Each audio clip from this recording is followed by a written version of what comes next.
Meeting will be called to order. We have a quorum tonight with Mr. Torres and Mr. Steenbergen being absent. The purpose of our meeting tonight is the discussion of our November 19th regular board meeting agenda.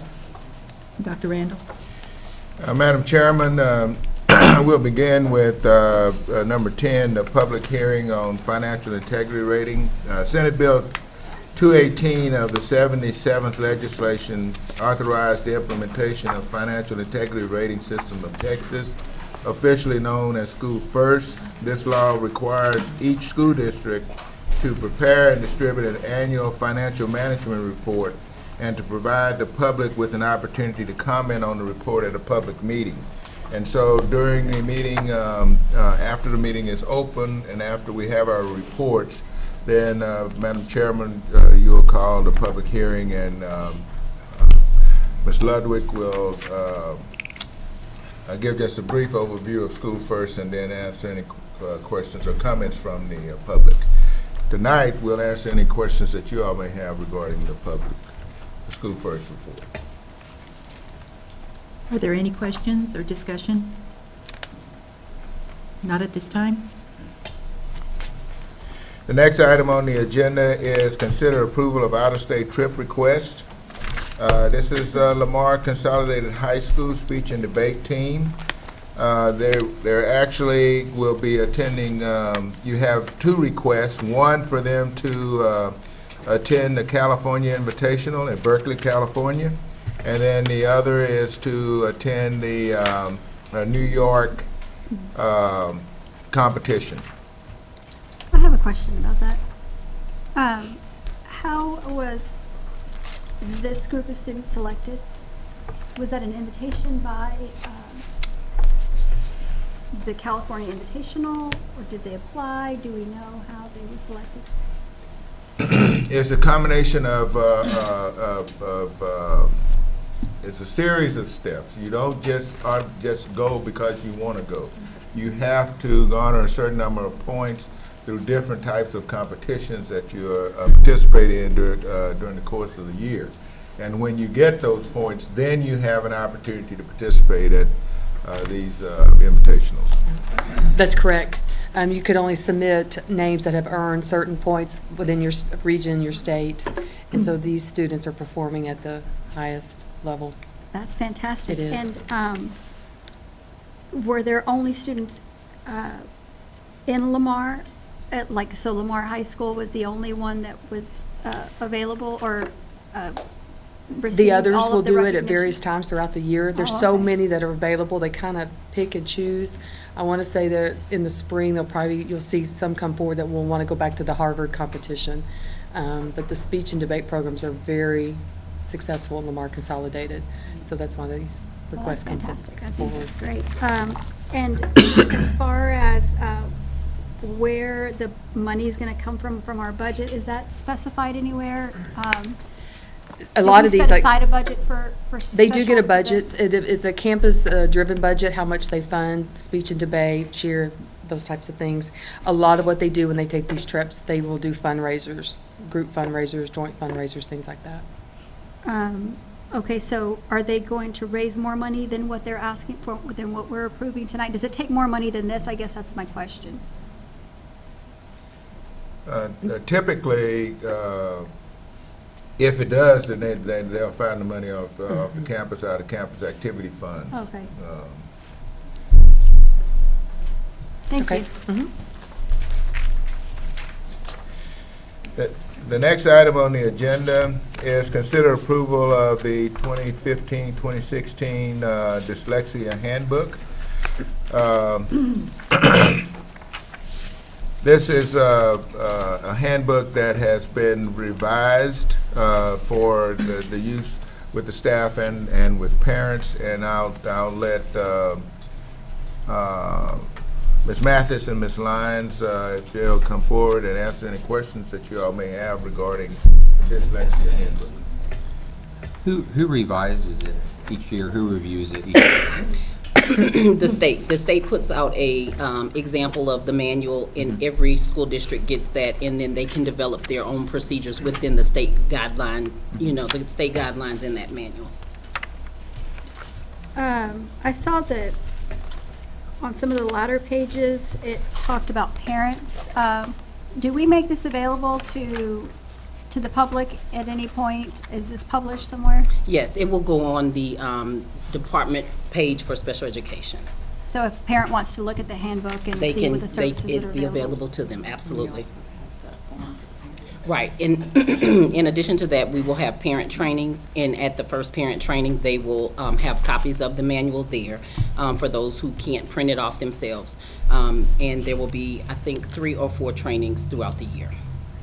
And are those trainings, obviously they're available to parents who have children who have been identified? Absolutely. But what about those parents who are looking for those services, or at least for the testing? What's available to them? What we do is we're going to send flyers out to campus principals, and they can give those flyers out to all parents, so that if there are some kids that we haven't identified and maybe they're receiving services outside the district, then they'll be aware of what resources we have here in LCISD.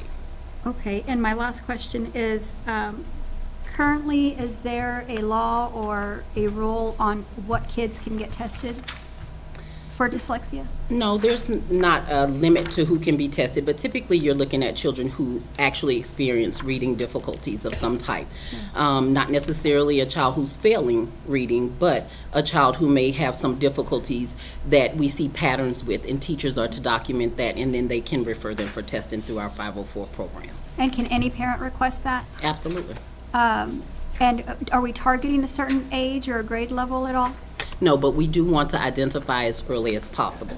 So if we see some patterns in the latter part of kindergarten, first grade, then we would want to test at that point. It used to be a point where it was third grade was a targeted year, but we're far past that now. Okay. That's what I was wondering. And then my final question is, so if a parent comes to one of us or anybody else, an educator in LCISD, all we'd have to say to the parent is just talk to the school counselor, the school Absolutely. principal, and start there. Absolutely. Okay, thank you. Okay. I have a question. Yes, ma'am. Are you familiar with the book, The Gift of Dyslexia? No, I'm not. Okay.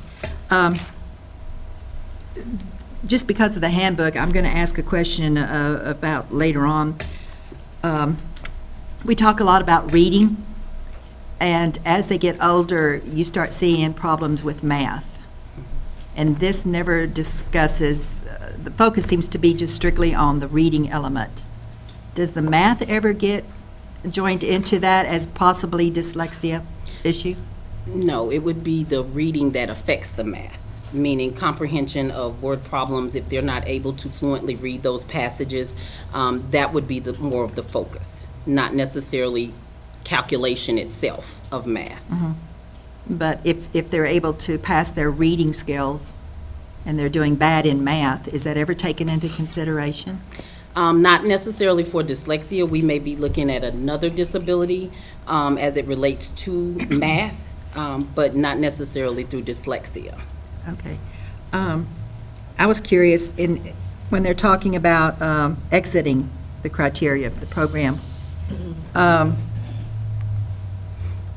about how many students do you think actually exit the program? Because dyslexia more or less stays with you. Right, and when we exit, it is not necessarily exit from support through dyslexia, but it may be exit through the DIP program, which is our dyslexia intervention program. However, after they complete that program, they are still monitored to ensure that they don't backslide or have continued difficulties, because if they do experience additional reading difficulties, then we do provide some additional supports to them. So the parents, when they see, oh, my child exited the program, then they're being advised of They do, what's right. coming up. Absolutely. Does And that then- keep them in the 504 program? Yes, ma'am. They do stay under 504 because dyslexia doesn't go away. So we continue to provide accommodations for students, even if they've completed the dyslexia intervention program. Are there any other questions? Currently, all the schools still have teachers that are trained in dyslexia. Yes, correct? ma'am. Yes, How ma'am. far up does that go? Through just elementary, junior high, high school? No, ma'am, we train all the way through high school. Good. I have one last question, and just in your opinion, is there like a broad range of kids with dyslexia that have some of the more, I guess, textbook definition of dyslexia to something that has maybe recently been adopted by the state as also being dyslexia? Can you give me an So, example? like, for example, when I was young, dyslexia was identified, or the definition of it was somebody who got the words backwards or Right. read things backwards. Right. Are we now We're past that. past yes. that? And Yes. is there like a broad range of symptoms or? Right, and they look at more than just that. They look at orthographic difficulties, and it just depends on the kid. But ultimately, we're going to look at the overall disability itself to determine how we can provide services. Because if it's a global reading reading issue, then we may have to do a referral to special education. So we look at it as a whole. That's why with the dyslexia intervention program, we have the mastery checks, because that helps to guide us and know which direction we need to go. Because if they can meet those mastery checks, we know the program is working. If they do not, then we know we need to do something in addition to that. In your area of specialty, do you feel like the state is still not identifying everything that could fall under that category? Well, I think it's always a possibility, but I do think that we have improved a great deal in terms of the identification of students with dyslexia. Okay, thank you, that's all. Well, I have one more question. On page 37, when it's talking about the parent education program, the parents themselves, is there a separate, I know you said they can get online and read this, but is there a separate documentation, little pamphlet that's given to the parents to introduce them to what dyslexia or what to look for? Or? Right. Not at this time. We don't have one, but it's something we can definitely pull together so that it's easier for them to be able to see certain characteristics of dyslexia and what resources are available. The reason I mentioned this particular book, The Gift of Dyslexia, was because I did not know all this, and I still don't know a lot, but the old-fashioned is still, my child writes backwards, or it's always focusing on the reading, and I had a different vision now of the reading element, what they can see, why they can't understand certain words like the, a, over hopping and skipping, because they can visually see this. So a little pamphlet to help those parents a little bit, get away from that, they don't have to write backwards Absolutely. type thing, I think would help a little bit. Okay. We can do that. Then also on the LCISD professional staff are required to receive 8 hours of professional development. Are we in need of any more dyslexia trainers or specialists? In terms of across the district, we address that need based on individual campuses, because the need depends on how many groups they have, because the program is very intensive. It's 45 minutes, 4 days a week, but you can only group so many kids together based on their levels. So that helps us to determine the need, and as we see the need, we address it, as far as adding additional staff. Do you ever take your dyslexia specialists and move them around?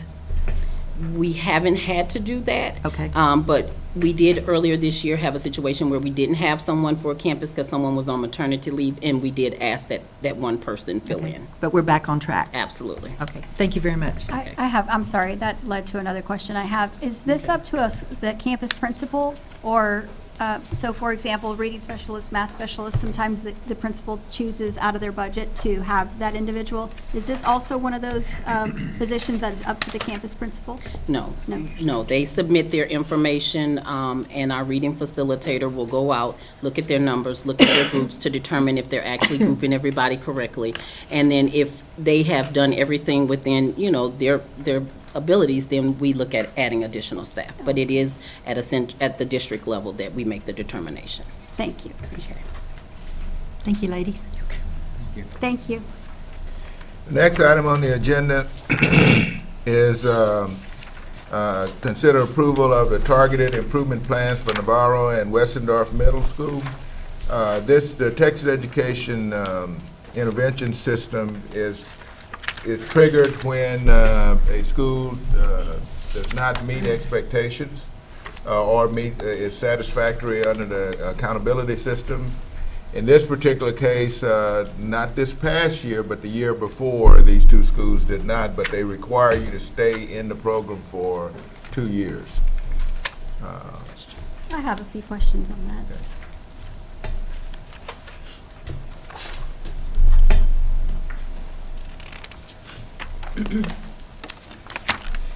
It appears to me that a lot of the root causes that are listed for both Navarro and especially Westendorf are basically a failure on our part, whether it be from the district or the school or the campus itself, to meet those expectations. And I'm just going to give you an example. Many teachers have low expectations for student performance. What, as a district, have we done since this rating to change that? Both principals that are new to the campuses. So with that comes, when they evaluate their overall plan, one of the things we ask them to do is evaluate the root causes for some things that were occurring that they have identified. And with them coming from different campuses, different experiences, that they will both discuss how they were trying to change the expectations for student performance. And with that, what are the things they're going to do to stimulate that change in the student performances? And they both address it quite extensively with the PLCs, the curriculum and instruction, and then the district initiatives on the specific things that they're going to have the teachers do. I know reading is an issue at one of the campuses, so that is something that they have done across the curriculum, is those close reading practices with that. So that's one of the things they are. And when they talk to the teachers, they will talk about raising the expectations, which is raising the student performance. And where did the information for the root causes come from? Where did we get that information? That comes from a needs analysis that's driven by the principal and her team at each campus. They go through all the causational factors, and they find what are the core factors for performance issues at those campuses. So we have two new, and I know the Navarro principal is really new, and the Westendorf, Westendorf principal is new as of this year. So did we work, and I realize that your position is also new, so I guess did we work with the principals that were there to, obviously last year they met standards, so we're kind of a year behind at looking at this, or at least that's the way that I look at it. So the new principals are obviously applying the new factors or whatever is needed, but what did the former principals do to meet standards last year? Do you know? Was there something implemented with those principals? Yes, actually, there was a much more extensive targeted improvement plan that was implemented at each campus last year that included up to 10 root causes. And so now we're down to, I believe it's 3 and 5. Oh, okay. So we've narrowed down, the previous principals narrowed down the issues, and now the new principals that have taken leadership are working on those that are still germane to what needs to be fixed, so performance will meet standard this year. So with the intervention, the former principals were also able to be successful with the Oh, yeah. intervention. So Yes. this Met is an standard. additional intervention to ensure that we're not ever going to go back there. Exactly. Okay. Keep moving forward.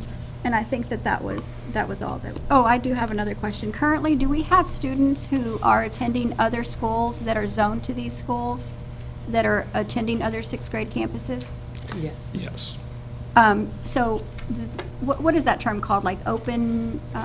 It's part of the public education grant, the PEG grant, and the parents at those two campuses are allowed to ask to transfer to another school.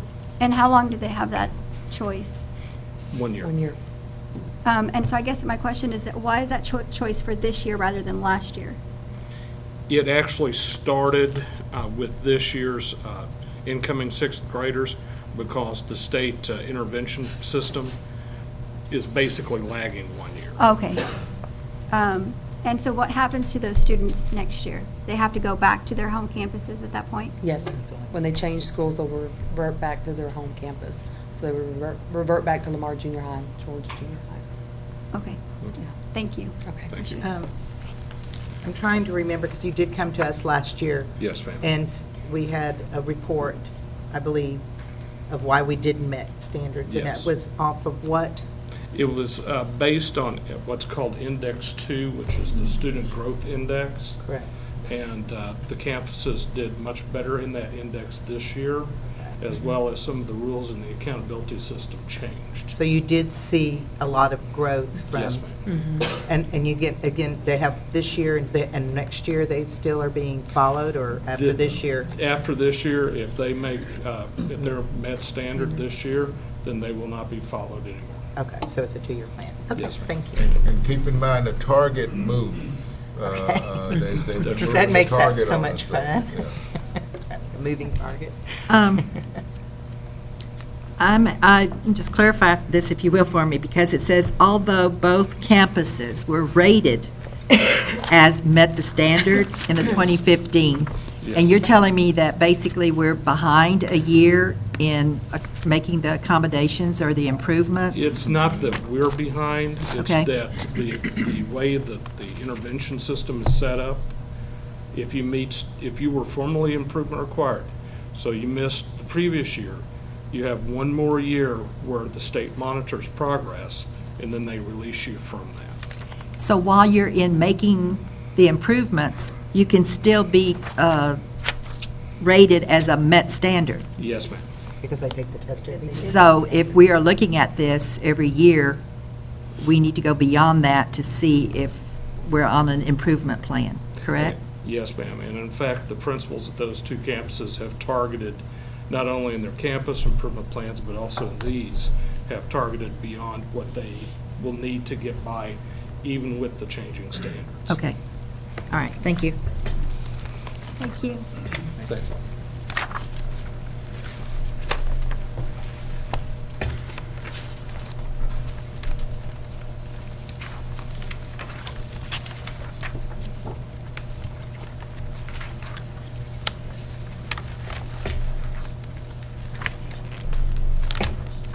The next item on the agenda is approval of budget amendments.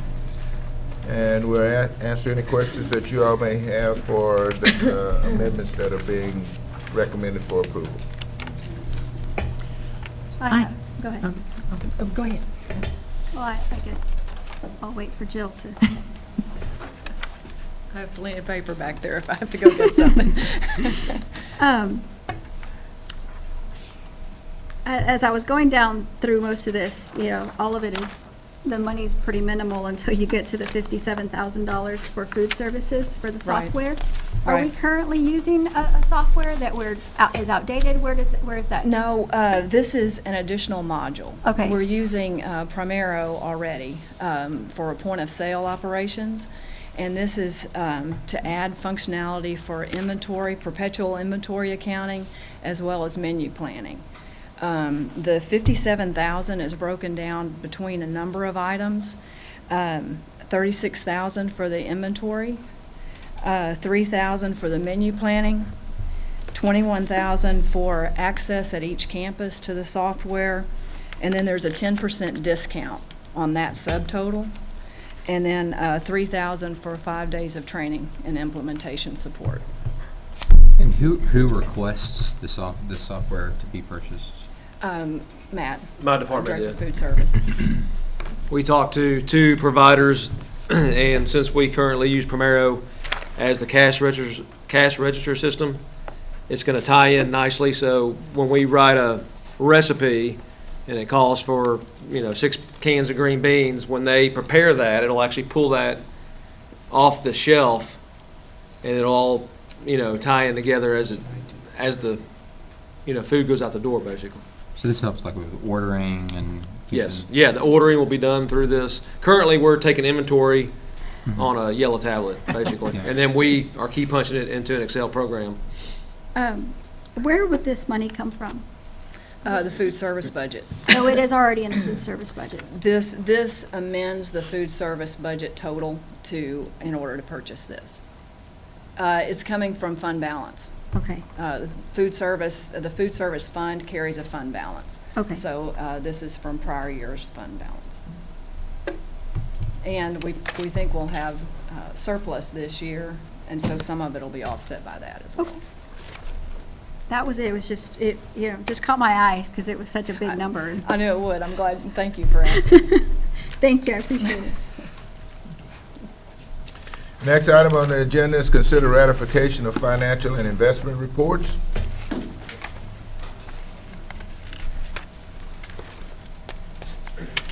The next item on the agenda is consider approval of renewal of vending machine service contracts. I guess I do have a question on that. Oh, 67. We're just basically extending this out a little while To coincide more with the school year, school year. basically. It's easier to switch out machines, even if it's the same vendor. It's easier to do that work in the summer. This summer. And so I'm assuming, and I think I read this, I didn't highlight it though, that at that point you're going to do another procurement to, is that what the plan is? Okay. Yes. Yeah, to do that this summer when we have, We'll actually In do the a little bit spring. before, Oh, so we can- and so that we can have a rollout as soon as the kids take their break. That was it as far as. The next item on the agenda is consider votes for the Fort Bend County Appraisal District Board of Directors, and you have a list of candidates, and you will actually cast the votes on Thursday night for the candidate of your choice. The next item on the agenda is consider adoption of the Churchill Fulsher Junior High School mascot and school colors. Okay, Melissa, Any- now it's open. But actually, we'll also have a presentation on Thursday as well, so. so I guess is this, we're doing it for this is for the junior high? Fulsher, Junior high That's and the, high? no. Fulsher that's the Junior next one. High Oh, School. Fulsher, okay, all right. I was- Yeah, that's gonna be a challenge. I was like, well, does that mean we're approving for the high school also? Okay, I get it. I was really confused when I was reading. But this is for the new high Oh, we doing school, the high school? and we'll be asking the board to approve the school colors and mascot on Thursday. So if you have any questions about the process or anything of that nature, we'll try to answer. Okay, pretty overwhelming scores, Chargers. Okay? It says the junior high school. Am I missing something? No, Good, ma'am, because it's Churchill Junior. It's Churchill His Fulsher last name Junior is is his Junior. name. That's two. Oh, And, see, okay, never mind. Senior We're going moment. to confuse Ready for everyone that from now on. we're gonna have It to is, have the it name is. where they just drop it. Can he see purpose? Okay, the next item on the agenda is discussion and action on naming of new schools. Are there questions? I don't know that I have questions, but certainly comments. Comments or? We can't I just- can wait till Thursday for that. Okay. Because I have comments. I have one question. When did this change? As best as we can tell, in 1999 is when the board approved or revised the policy to reflect what it is today. Okay. That's simple, 99. Okay, thank you. The next item on the agenda is consider approval of HVAC testing and balancing consultant services for the Satellite Transportation Center Phase 2.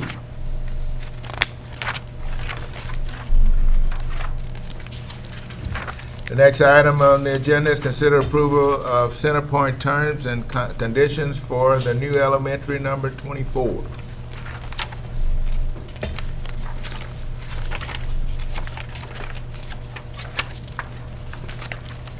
The next item on the agenda is consider approval of third-party review consulting services for the new elementary number 24.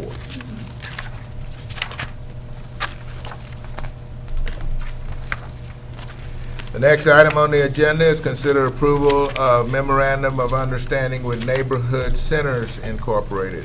This is, if you recall, we had an agreement with Head Start, formerly Head Start, to offer a program out at PowerPoint Elementary, which is located in Kennelton.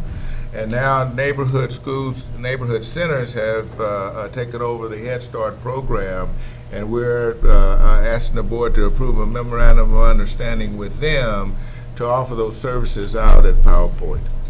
So PowerPoint is our father school to the west, and this will give those kids a location to go to that's right in the neighborhood. I have a question on that. And I wanted to also say we have representatives from neighborhood centers here as well. They can help answer your questions. Thank you. It appears as if this program is already in place. Is that correct? No. No. They, if you recall, we had the program in place, Uh-huh. and now we're transitioning from one organization to the other. And the only way that we can actually start the program, restart the program, is through the memorandum, and they'll start actually in January, I guess, is when they'll actually start the program again. Oh, okay, so for fall of 2015, we have not had this. That's correct. Okay. Head and, Start was actually lost the contract, or Tri-County Head Start lost the contract, and now Neighborhood Centers is taking over. And this is the contract, the memorandum of understanding we're bringing to you today, so that we can hopefully get it started again real soon.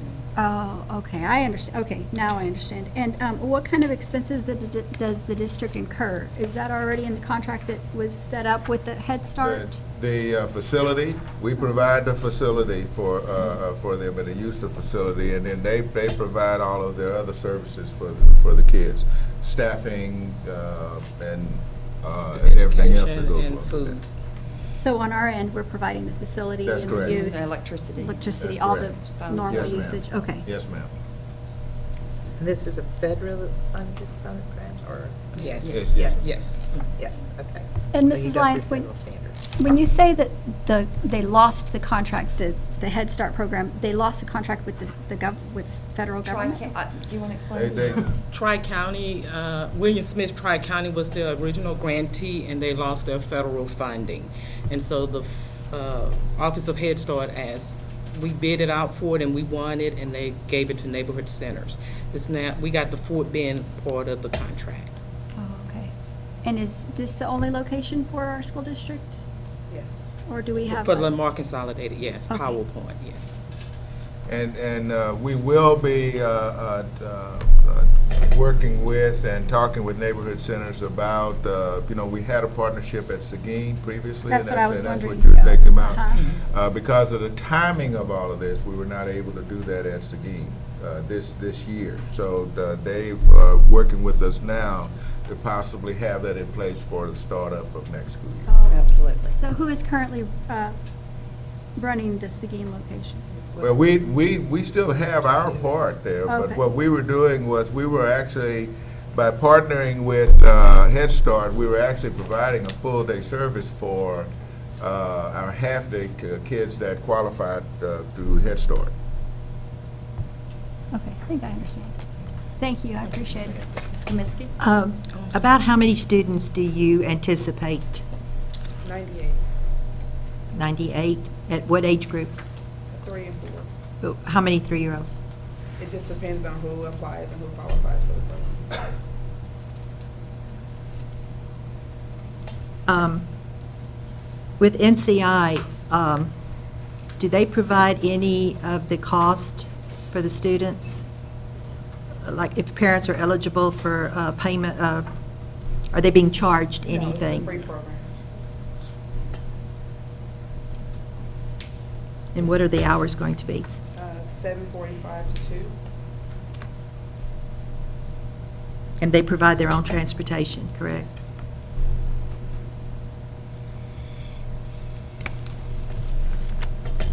Are there any other questions? Are you currently somewhere running the same program at another district? at Yeah, this we time? currently have, in Houston, we run the largest Houston grantee right now. We have almost 3,000 students. Wow, that's a lot For of work. For HISD? We collaborate with, yes. but we have- HISD? We collaborate with Okay. HISD, but we have 13 standalone locations. Are you currently, don't you have a program at the Ridgemont Early Childhood Center? Yes, we do. Yeah, that's Fort that's Bend Fort ISD. Fort Bend ISD, Yes. We have 4 locations for Fort Bend ISD. Okay, and are those fully running? We have 2 fully run, and then we have 1 coming up on November the 30th. We have to get them all in compliance before we can get them, Yeah. and staffed and enrollment. Yeah, because I know you just heard of funding, what, in June or May of this? July. Yeah. Is this funding, or the grant, a yearly thing? It's a 5-year grant, Okay. and then we just do continuation applications from year to year. Are you required to be licensed by the state? Yes. Yes. Okay.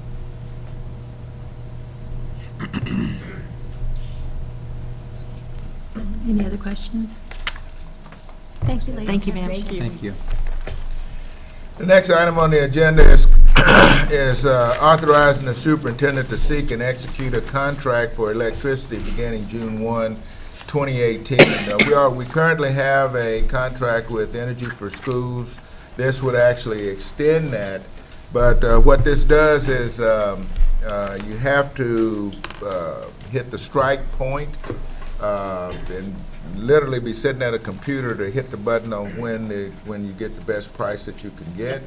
And so what we've done in the past is that the board has allowed us to go ahead and execute that contract when they hit that button, and hopefully it's the right one. We're also looking at some other options as well.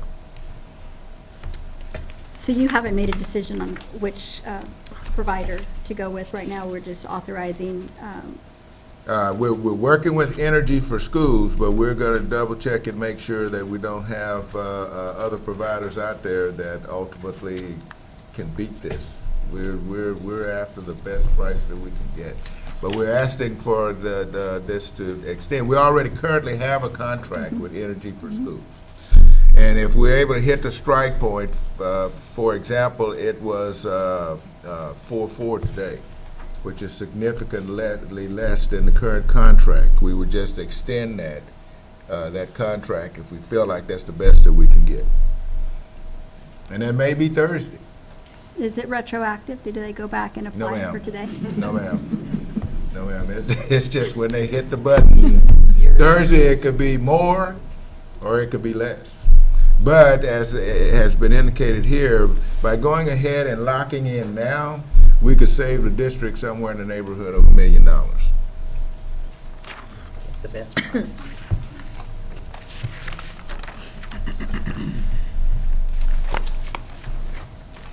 Consider approval of new appraisers for teaching staff. This is just where, when we hire, most of these names you'll recognize as being new assistant principals that we've hired. Now you are approving them as the appraisers for this school year. The next item on the agenda are information items. The first one is college readiness testing report for 2014-15. Advanced placement testing for spring of 2015. And we'll answer any questions that you all may have.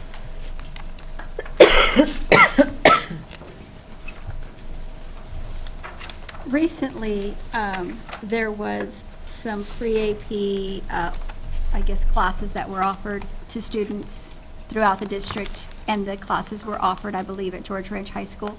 Do we change the location of those classes and where they are offered to all the students?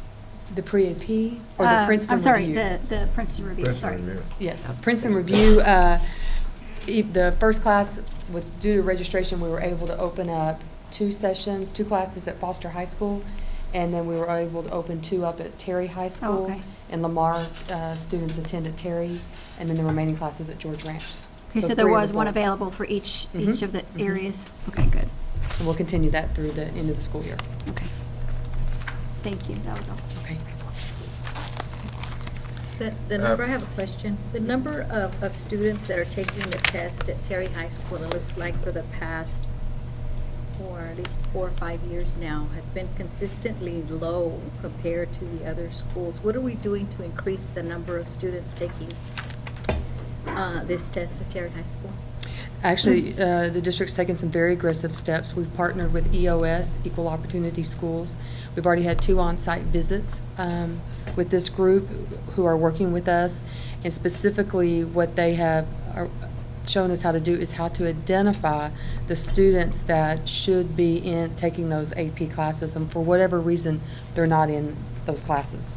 And so what we have coming up, of course, course selection in the spring, and through partnership with EOS and working with the district, in addition to 4 grade levels taking the PSAT this past October, we will get the AP potential.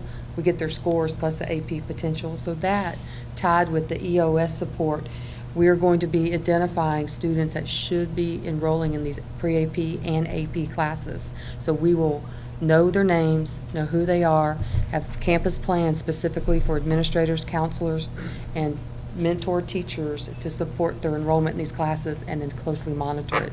But it's one of our biggest goals is to increase that enrollment. And it's both at Terry and at Lamar. And Lamar, yes. And we're really, really excited they're about wonderful. this program because each one of the kids will actually have a profile, and you'll be able to go in and look at, each one of them will have a mentor.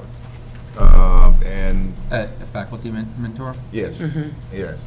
And the whole goal is to, because some kids, that it's been interesting, some of the comments the kids have already made, they didn't think that they could take the AP course. So they're being encouraged. That's then. correct. Okay, That's correct. great. They all took a survey, every child at Lamar and Terry, their interests, their strengths, their weaknesses, and teachers also went in and recommended students that they thought should be taking pre-AP, AP. So like Dr. Randall mentioned, each child's going to get a profile, and they will see that teachers recommended them and what their strengths are, and that they should be in these classes, and that's powerful. It's going to have their picture on it. They're going to see it. Lamar and Terry's staff were able to see some of the profile cards that they were going to be able to work with the kids. The impact on the staff was inspiring, and that's what's going to trigger that happening at those campuses, seeing their reaction to it. Are we providing any kind of financial assistance for these kids to take this exam at the end of the year? Yes, we're going to, all 4 campuses, we will be offering registration for the AP exams through total registration. The kids can go online at home or at campus, and it's very easy. At any point during the registration process, they can request a fee waiver. That's all they need to do. And then that fee waiver request goes to, you can designate 1, 2 people on a campus that receive it, and it's just a matter of that administrator usually to approve it, and then the registration goes on. So all 4 campuses were already in the works to have that available. How about for the ACT and the SAT? Same thing. When they register, they request a fee waiver, and the designated SAT or ACT counselor or that person gets the request, and they put in the code that it's approved. And each student, if they're on free and reduced, can have so many waivers via SAT or ACT. And I guess my other question, Dr. Randall alluded that some of these students didn't know they could take the AP classes. Were they falling through the cracks, or they didn't know the request, or what was the counselors weren't encouraging? I mean, I guess I'm wondering, how did they? You know, I think Not it's a combination of things, whether or not they've had that exposure or understand, or sometimes they're just nervous because they don't know if they can do it. I think the district bringing on the junior high pre-AP, 6th through 8th pre-AP classes, the students earlier on understand the difference between academic and pre-AP, and you're going to see that stimulated growth and enrollment in those courses in high school. So they're not as fearful about taking it. I think we're fixing to see some big. Because now that we're enrolling more online and not through a counselor, the students are actually making the picks. Yes. So. And a lot of it is when we get the AP potential, and especially the EOS profiles, because it's online, we can go ahead and auto-enroll some of those kids in those classes. And so they'll see it, and then that's going to, why am I in this class? Well, let me tell you why, because you're supposed to be. So, Okay, yeah. well, very good, thank Okay. you. Guess what? That's right. The next item on the agenda is parent involvement update. We're always excited about the number of parents that are supporting our programs. I have a And question. volunteers. I'm not sure if this is the time to do it or not. I had, under common threads, as far as the supplies and everything, that they have an issue about space. Is that something we could discuss at Thursday night's meeting to accommodate? Well, I'm you not can sure if I discuss should- it. It's an information item, but. Okay. I can but just bring it up certainly you Thursday. can- Yes, ma'am. Okay. That's it. I have a question, actually, one, I'm not sure who it would be to be honest. Oh, I guess at one of the meetings prior to this, we talked about legislation changing and that data was no longer going to be the only requirement for Met Standard or not Met Standard on our, Yes, right. oh, sorry. I'll wait. Oh, no worries. That kids involved in activities and such was going to play a role in what the state deemed as Met Standard or not. Is parent involvement in that as well, or just student activities?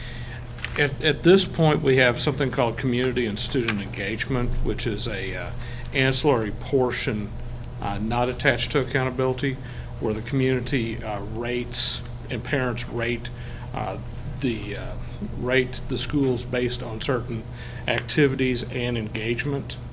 So that will be combined there'll be more in the accountability system about that coming up, especially with House Bill 2804 that's going to add a fifth index. And part of that fifth index will allow schools and districts to pick which portions of community and student engagement to include to determine their overall accountability. So could that include some of what this is already? Yes, Oh, okay. yes. And that'll be coming up in 2017, 2018. Is that when we're going to be required to follow House Bill? It's how, when 2804 finally comes into effect, Okay. That'll be the time period within 2 more years. Thank you. Thank you. The next item on the agenda is tax collection reports as of October.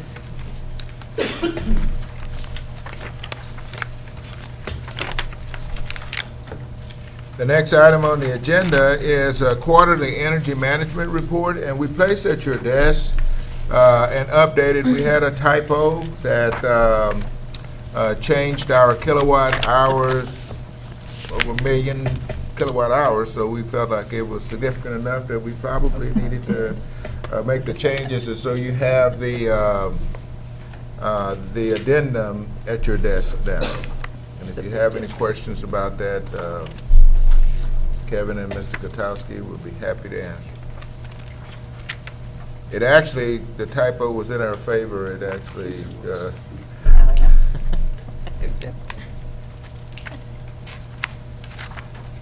any questions? Okay. And the next item on the agenda is our payment of construction projects, followed by our maintenance and operations update. Our executive summary for 2011 bond.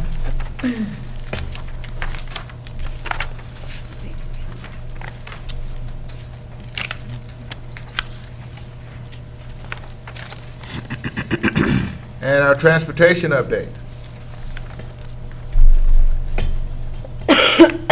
And it's the board's pleasure if you want us to answer any questions you have tonight or Thursday, but we're ready to go if you have any questions this evening. I have questions, but I prefer to wait till Thursday, if that's okay. You want to wait till Thursday? Yes, please. For your questions? Okay.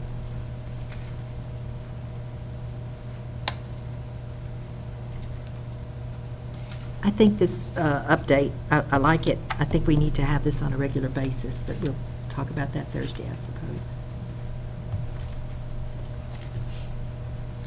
Anybody else have any questions? Okay? The accountability signage It's just basically there as the accountability rating system has changed several times over the last 25, 30 years. And one of the things that has remained have been the signage on the buildings that go back as 2000 and probably back further than that.